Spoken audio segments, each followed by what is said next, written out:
আজকে চিতই পিঠা রান্না করব। এই যে দেখেছো, এটার মধ্যে 5টা হয়ে যাবে। তুমি দেখতে থাকো। আরেকটা জিনিস দিয়ে খাবো এখানে।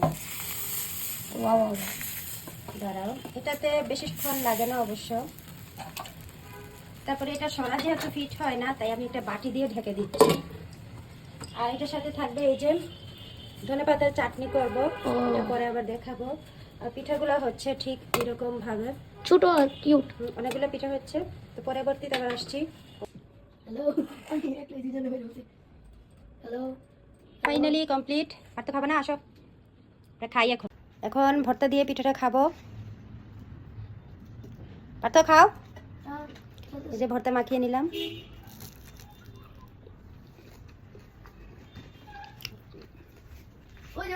অনেক মজা। ভর্তাটা একটু ঝাল করেছি, ধনেপাতা ভর্তা দিয়ে পিঠা দিয়ে খেতে এমনিতেই অনেক মজা।